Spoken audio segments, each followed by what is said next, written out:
"We do not need your license anymore," Brad laughed. So I revoked the power of attorney. By midnight, 3,000 containers of critical cargo were stuck at the border.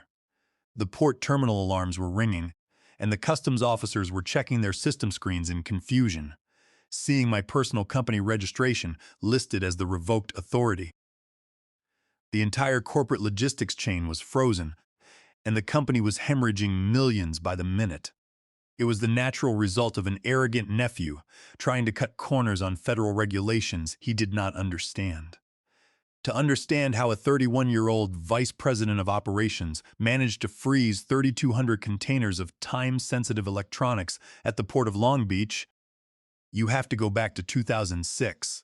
That was the year I joined Caldwell Global Logistics, or CGL. Back then, CGL was a modest, mid-sized regional freight forwarder with 20 trucks and a small leased warehouse near the docks.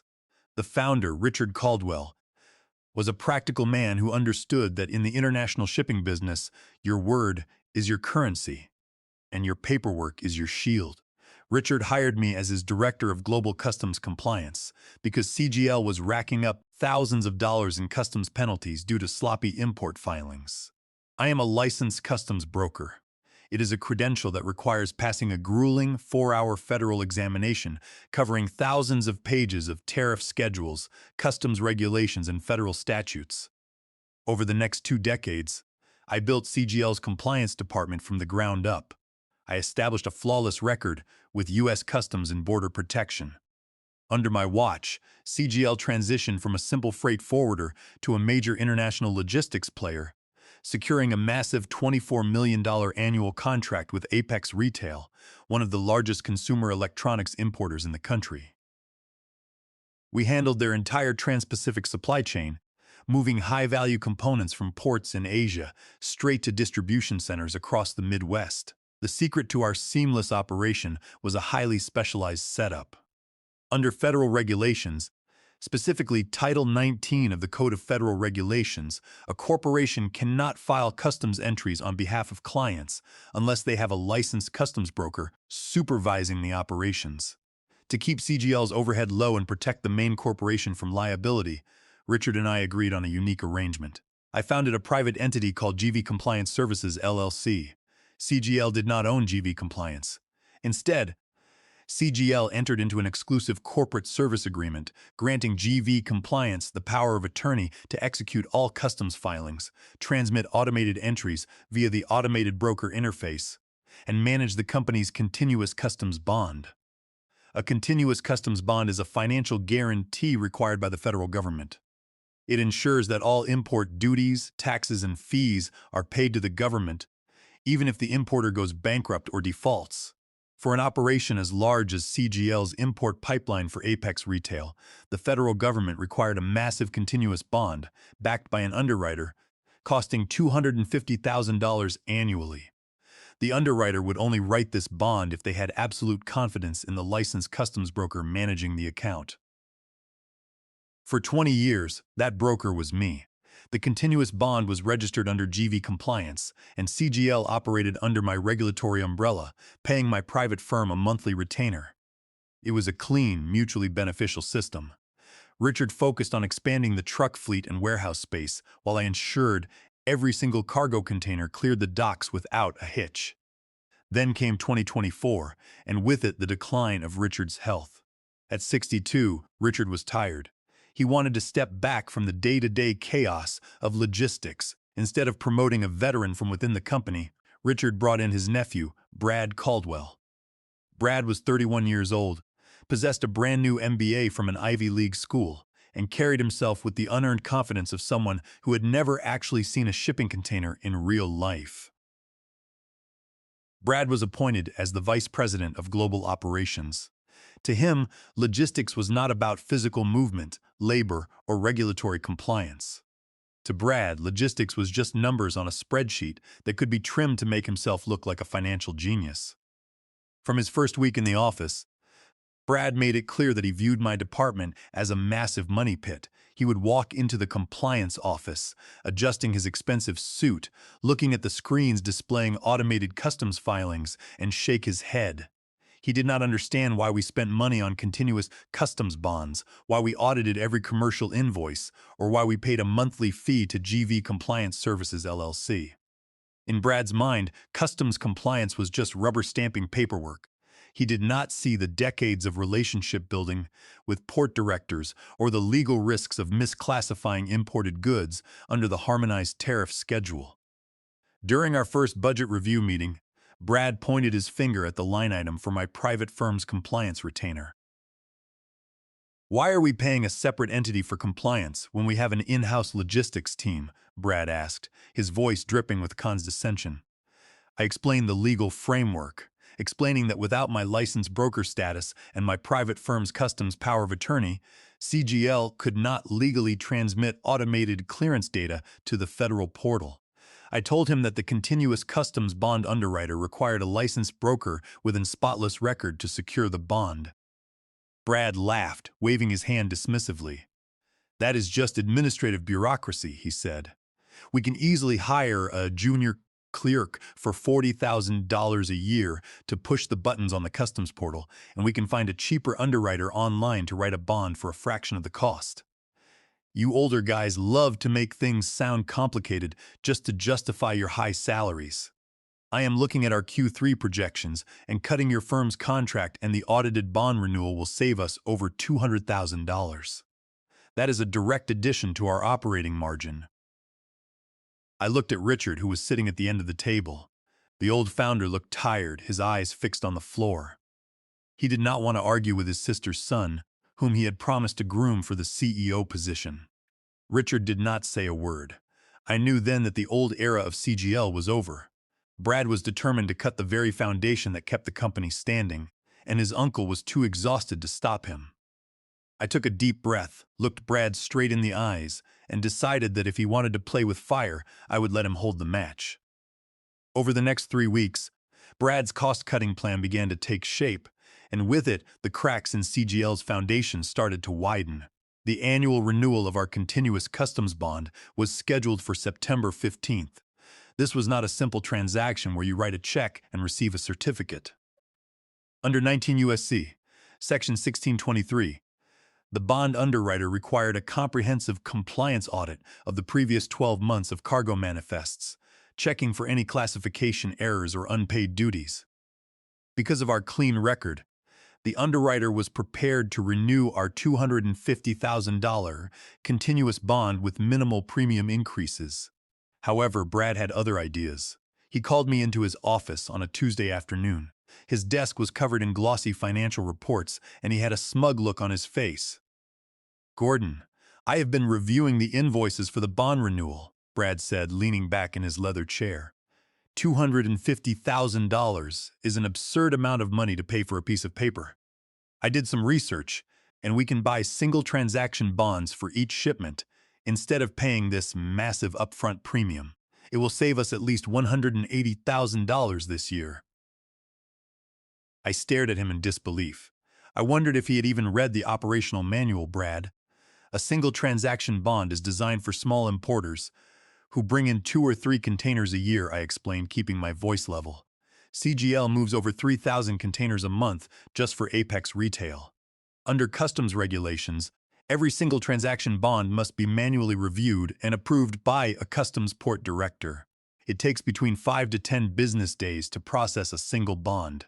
If we switch to single bonds, our containers will sit at the port for over a week before they can even be inspected. The demurrage fees from the ocean carriers are $250 per container per day. For 3,000 containers, that is $750,000 a day in storage fees." Brad sneered, leaning forward. "You compliance people are always terrified of change," he said. "The ocean carriers will not charge us those fees if we negotiate with them.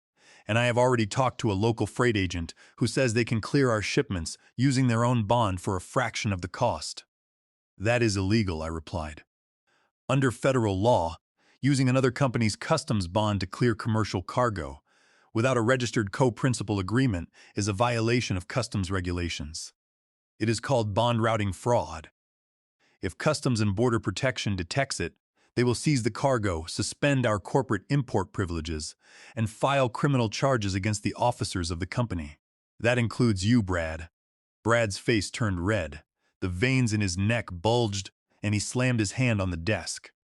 "Do not lecture me on the law, Gordon," he yelled. "I have an MBA from a top-tier school. I know how to run a business. You are just trying to protect your cozy setup."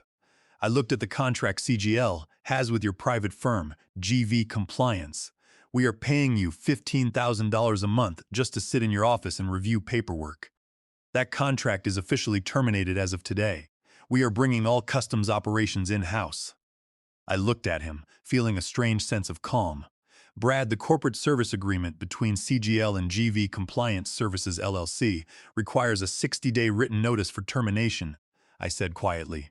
"If you terminate the agreement today without notice, you are in material breach of contract." "I do not care about your little contract," Brad sneered. "Our legal team will tie you up in court for years before you see a single dollar." "You are old, Gordon. Your methods are obsolete. We are moving CGL into the digital age, and we do not need your expensive regulatory insurance. You are fired, effective immediately." The room went quiet. I could hear the hum of the air conditioner. I looked past Brad to the window, where the sun was shining on the container cranes at the port in the distance. I knew the storm that was coming for this company, and I knew that Brad was completely unprepared for it. I stood up, adjusting my tie. "Understood, Brad," I said. "I will need my termination notice in writing, signed by you and Richard." "You will get your paperwork," Brad said, picking up his pen. "Now pack your things and get out of my building.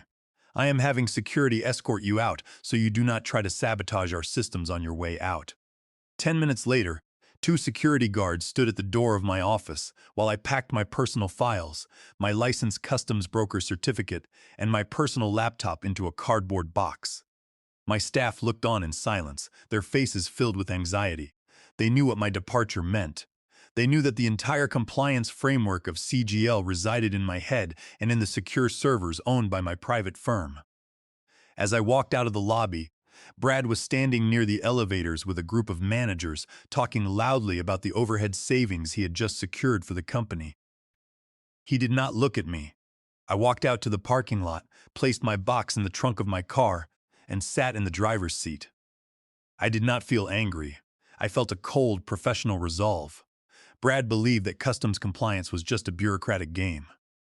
He was about to learn that in the real world of international shipping, regulations are not suggestions, and the federal government does not care about Q3 projections. I opened my personal laptop, connected to my private server, and prepared to execute my departure protocols. I drove to a quiet coffee shop 3 blocks from the port, opened my laptop, and logged into the secure portal of the Automated Commercial Environment, also known as the ACE system. The ACE system is the primary federal portal through which all commercial cargo entering the United States must be declared, audited, and cleared.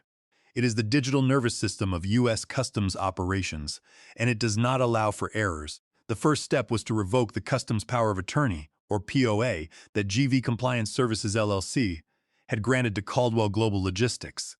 Under 19 CFR, Section 141.31, a Customs Power of Attorney is a legally binding authorization that allows a broker to act on behalf of an importer. In our case, the POA was a two-way street.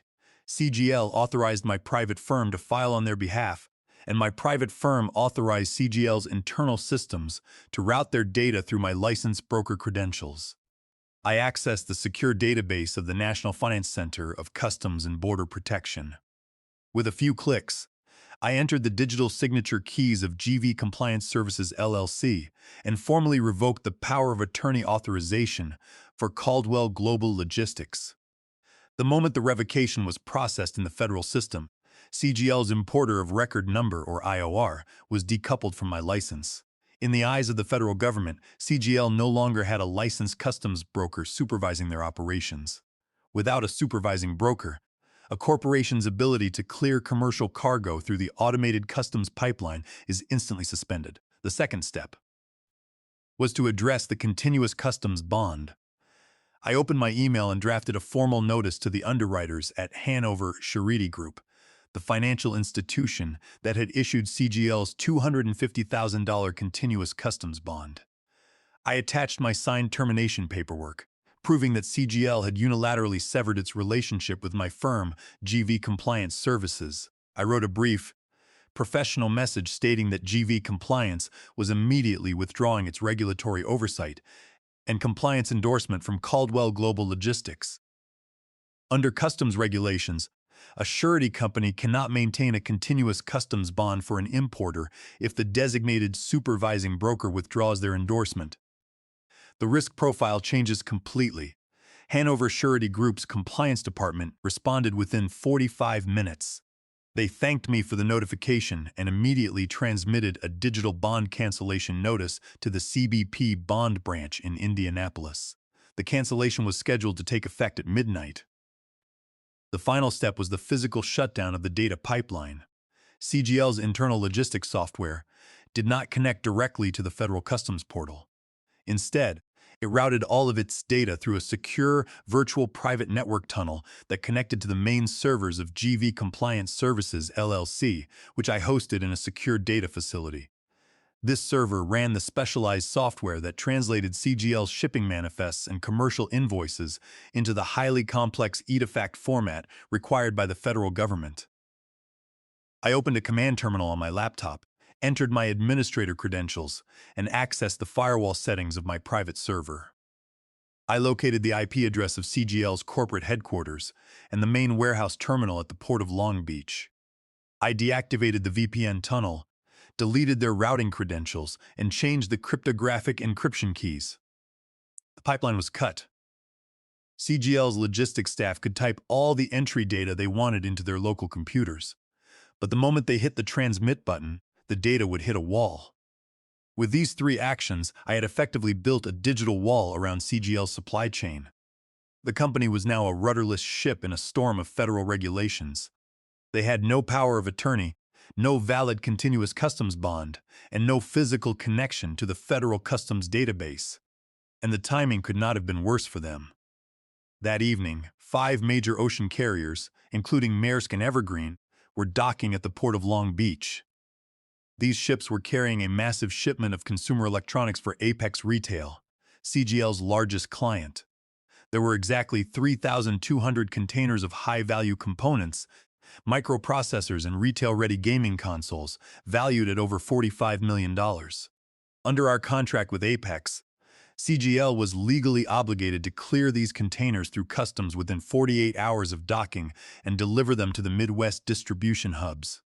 If we failed, CGL faced a late delivery penalty of $1,200,000 per day, and Apex had the right to terminate the $24 million annual contract for cause. At 10 o'clock that night, I sat in the kitchen of my house, drinking a cup of black coffee, and watched the port activity tracker on my second monitor. I could see the container ships being unloaded by the giant gantry cranes. The first containers were being stacked on the terminal asphalt, waiting for customs clearance. I knew exactly what was happening at CGL's logistics office. The evening shift clerks would be sitting at their desks, trying to upload the customs entry summaries, CBP Form 7501, for the Apex shipments. They would be entering the bills of lading, the commercial invoices, and the container numbers. They would click the Submit button, expecting to see the green clearance light in their system. Instead, their screens would flash red. The automated commercial environment portal would return a fatal error code. System error 503. Importer of record lacks valid power of attorney. They would try to bypass it, but the system would reject the filing again, this time flagging the importer of record number as lacking a valid continuous customs bond. Within minutes, the automated system would send alert notifications to the customs inspectors at the terminal gates. The containers could not be loaded onto trucks or trains. They were locked in the port, and the clock was ticking. By Monday morning at 8 o'clock, the operational failure at CGL was visible to the naked eye. The terminal gates at the Port of Long Beach were jammed with over 100 container chassis trucks that CGL had leased to transport the Apex retail cargo. The truck drivers, working for independent owner-operators and contracted carrier fleets, were handed paperwork by CGL dispatchers and told to pull the containers from the docks. But when the first truck approached the gate, The terminal security system flashed a yellow light and the barrier remained down. The customs officer at the gate checked the container number against the Federal Manifest database. The screen showed a red hold flag. Cargo customs detention. No valid bond on file. The truck was turned around. Within 2 hours, a massive bottleneck of semi-trucks formed along the port access routes. The truck dispatchers, furious at the delays, began calling CGL's dispatch office. Under our carrier agreements, CGL was billed $150 per hour for truck waiting time, starting 45 minutes after arrival. With 100 trucks sitting idle, CGL was losing $15,000 every hour just in trucking penalties. Inside CGL's headquarters, the atmosphere resembled a sinking ship. The junior clerk Brad had hired to replace my department, a young woman with a degree in communications and zero experience in maritime customs law, was staring at a computer screen filled with red error codes. She was frantically clicking the refresh button on the ACE portal, hoping the red boxes would magically turn green. Brad stood behind her, his expensive tie loosened, screaming at the top of his lungs. "Why are these entries not clearing?" he demanded. "We have $40 million of Apex cargo sitting on the docks. Get the customs officers on the phone and tell them to release the shipments." The clerk looked at him, terrified.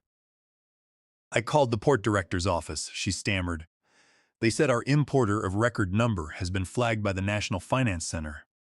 They said we do not have a registered customs power of attorney or a valid customs bond. They said we are not legally authorized to file import declarations." Brad slammed his hand on the desk. "That is impossible," he yelled. "Call the local freight agent I talked to last week. Tell them to clear the cargo under their own bond." The clerk did as she was told. The call was placed on speakerphone. The freight agent's voice was tense.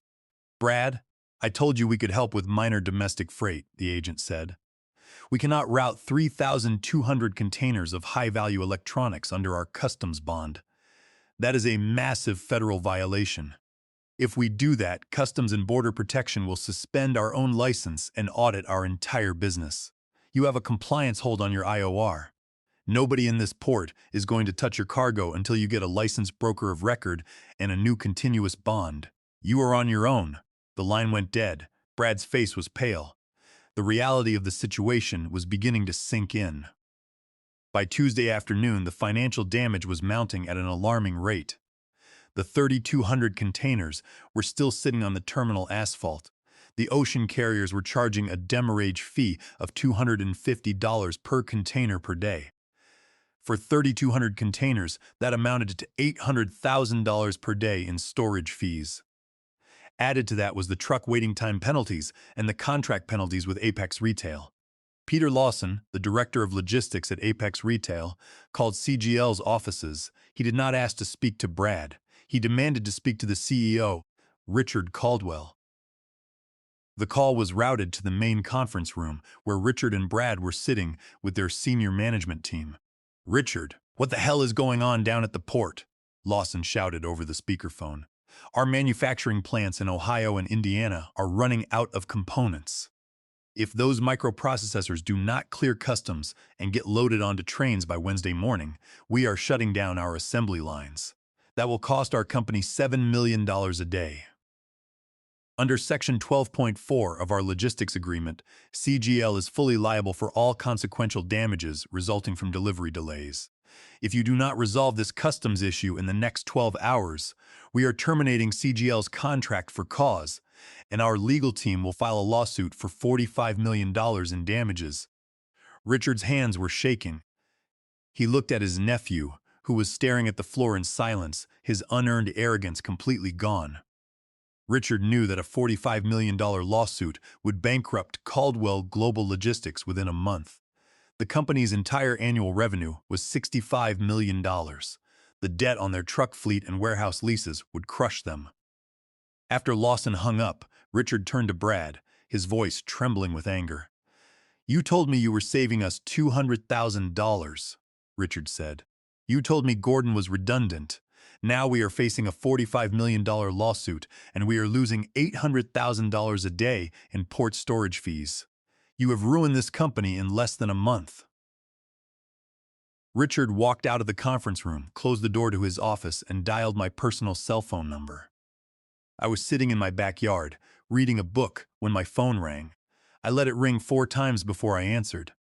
"Gordon, thank God you answered." Richard's voice was desperate, cracking under the pressure. "We have a massive crisis at the port. The Apex shipments are blocked. The customs authorities say we don't have a bond or a broker. I need you to come back and fix this." I took a sip of my iced tea. "Hello, Richard," I said calmly. "I am sorry to hear about the trouble.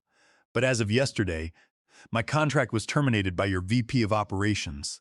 I was escorted out of the building by security. GV Compliance Services LLC no longer represents Caldwell Global Logistics." Richard sighed, his voice pleading. "Gordon, that was Brad's mistake. He did not understand the business. I will fire him. I will do whatever it takes. Please, you have to help us. We are losing millions every day." "I understand your position, Richard," I replied. "But this is no longer a simple administrative fix. To restore CGL's import pipeline, I will have to reinstate the customs power of attorney, secure an emergency continuous customs bond under my firm's license, and re-establish the ABI data connection on my private servers." "Just tell me what you want, Gordon," Richard said. "I will only deal with you, Richard," I said. "First, GV Compliance Services LLC must be signed to a new 3-year exclusive service agreement with CGL. Second, our monthly retainer will increase from $15,000 to $30,000, guaranteed. Third, Brad Caldwell must be stripped of all operational authority over logistics and compliance, and he must not be allowed in the building.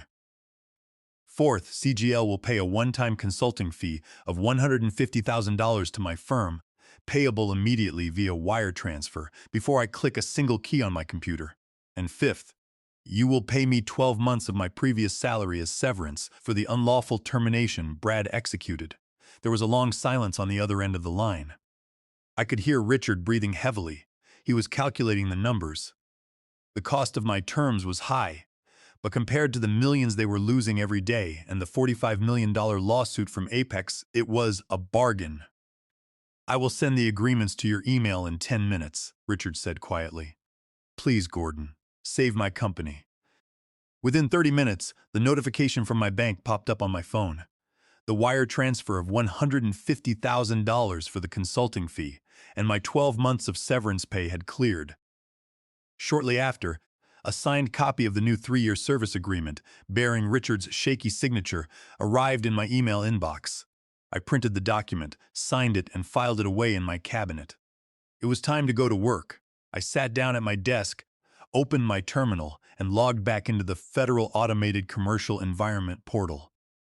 The first task was to upload the newly executed Customs Power of Attorney, reconnecting Caldwell Global Logistics Importer of Record Number to GV Compliance Services LLC.